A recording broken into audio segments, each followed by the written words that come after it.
Every community around the world has a hero or heroine celebrated for standing out and protecting his or her village mates against enemies. Better yet, these legends tend to have supernatural abilities that other people in their communities do not have. And such is the story of LWANDA Magere, a Luo warrior who hailed from Kano and was born in the Sido clan. LWANDA was born around 1720 to Nyabera and Abonyo, but unfortunately, his mother died during childbirth. It's also important to note that LWANDA Magere was born at the height of battles that had broken out between the Kalenjin community and the Luo community. And before LWANDA was old enough to join the Warriors team, Nandi Warriors were serving the Luo defeat after defeat. And if you watched my previous video on the legend of Syokimau, then you know that losing to the enemy community also meant losing most if not all of your cattle in the process. When LWANDA Magere was barely a teenager, his father was killed in a battle against the same Kalenjin community, so LWANDA had no option but to move in with his grandmother, Rapondi. His grandmother raised him until he was old enough to join the Warriors team just like his father and build his own hut.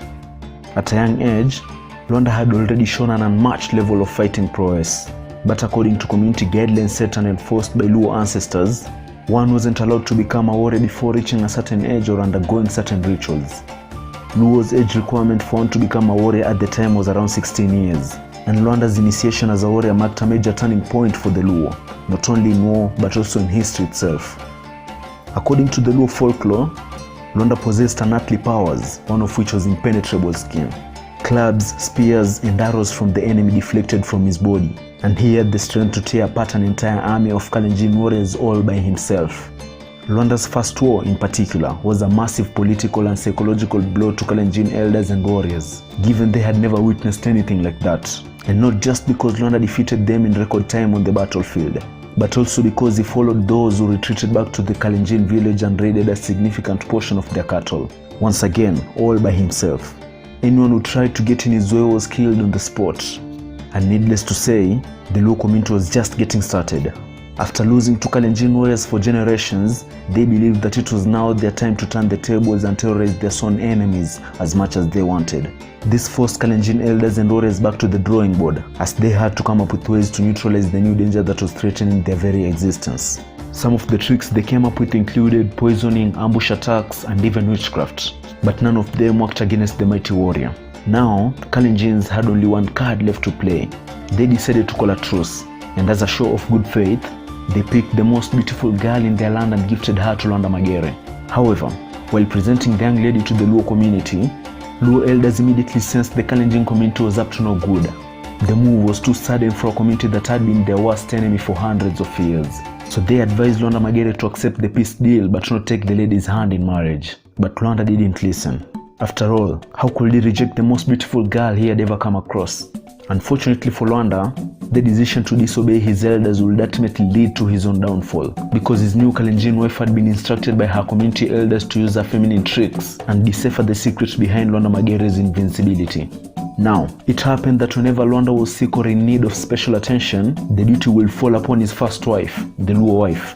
This was essential if the secret behind the warrior's strength was to remain hidden. However, on one fateful day while his first wife was away to visit her parents, LWANDA fell sick and he had no choice but to ask his second Kalenjin wife to take care of him. He then sent her to go and consult the local medicine man and get some herbal medicine she could use to heal whatever LWANDA was ailing from. Upon returning, LWANDA's wife tried piercing LWANDA's skin using a knife to instill the medicine as instructed, but the knife wouldn't go through. That's when LWANDA asked her to cut his shadow and apply the treatment to the incision. When she did, blood came out of the shadow, and as disbelief took over her face, she understood in the back of her mind that she had finally discerned the secret behind LWANDA's superpowers. That night, LWANDA's second wife crept out of LWANDA's homestead and ran back to her people, where she was received with joy after disclosing her husband's weakness to them, that his shadow was made of flesh and was vulnerable to attack. This motivated Kalenjin warriors to start planning a surprise attack that Luos were not prepared for. After all, according to the Luo, Kalenjins were now kinsmen because the greatest Luo warrior had married from their community. In addition to that, none of them knew that LWANDA had disclosed the secret to his powers. A few days later, Kalenjins launched the attack and caught the Luo unprepared, just as planned. But that still wasn't enough to give Kalenjin warriors an advantage over an army backed by LWANDA Magere. And even though they were also armed with the secret to his strength, getting a chance to attack his shadow was a whole other story. As a result, this forced them to retreat back to their village with LWANDA in hot pursuit, just like the old days. However, while retreating, one of the Kalenjin warriors saw a raised ground nearby and decided to take his chances. He split from his fellow Kalenjin warriors and hid on the elevation. Then as Luanda was running by, the warrior aimed at his shadow and shot his spear.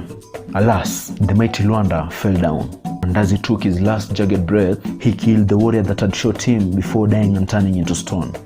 That said, there was a lot of commotion at the battlefield, so even though some of his fellow warriors saw him fall, they couldn't tell what had happened to his body, and it's not like any of them expected Luanda's body to turn to stone when he died.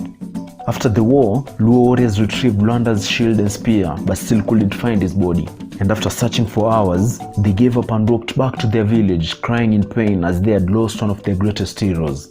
That same day, strong winds blew over the area and a thick cloud covered the sky for days, and this was followed by a 2-year-long drought. So, as a result, Luo elders decided to assemble and carry out extensive rituals in an effort to understand why the rain wasn't falling. And on that night, Luanda's spirit appeared to them in a dream to disclose that the stone beside where they had picked his shield and spear was actually his body. After finding the stone the following day, the Luo community offered sacrifices at the site and thanked Luanda for his services. And as a sign that their prayers had been heard, it rained for 3 consecutive days and seasons of the year went back to normal. The stone is still there to this day and is actually a busy tourist attraction point visited by people from far and wide. You will find it along River Nyando in Moroni constituency, Kisumu County.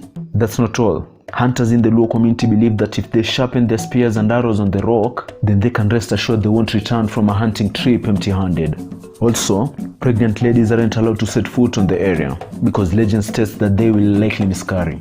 At the site, you'll also see traditional Luo weapons, including a shield and spear said to have been used by LWANDA Magere in battle. That's it for today. If you like the content, then do not forget to smash the like button and subscribe. This will help the channel grow and allow me to make more videos in the future. Also, if you have a topic you think I should cover, do not hesitate to leave a comment below. Thank you and see you again next week.